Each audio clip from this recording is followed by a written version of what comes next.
चलो बच्चों, let's see this question. The question says, question हमारे पास स्टेटमेंट और स्टेटमेंट से रिलेटेड है। ठीक है, दो स्टेटमेंट हमें दी गई है। स्टेटमेंट वन में कहा गया है capacity of a parallel plate capacitor increases when distance between the plates is decreases.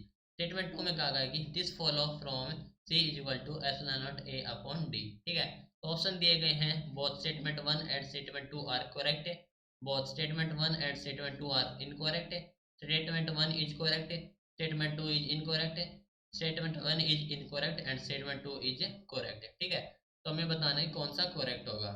तो की concept for this question is, की concept that is parallel plate capacitor,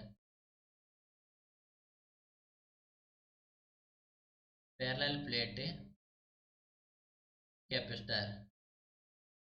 ठीक है, तो हम जानते हैं कि जो कैपेसिटेंस होता है पैरेलल प्लेट कैपेसिटर का, capacitance of a parallel plate capacitor,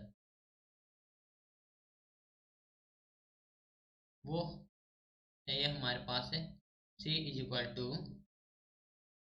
A epsilon naught upon D. ठीक है, जहाँ पर हमारे पास एप्सिलॉन नॉट है पर परमिटिविटी इन फ्री स्पेस है, ए है एरिया ऑफ कैपेसिटर, डी है डिस्टेंस बिटवीन देम। ठीक है, तो हम कहेंगे कि as the capacitance of the capacitor is inversely proportional to the distance है। तो जो हमारे पास सी है वो हमारे पास इनवर्सली है, inversely proportional to the distance.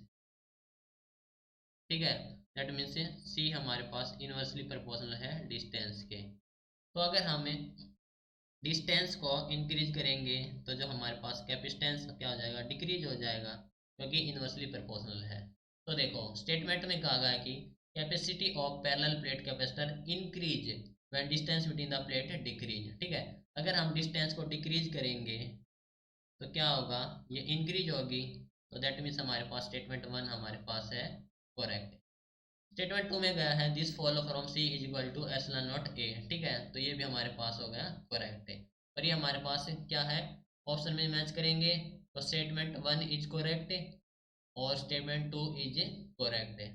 ठीक है, तो ऑप्शन हो जाएगा हमारे पास both statement one and statement two are correct. तो this is your final answer. Hope you understood it well, best of luck.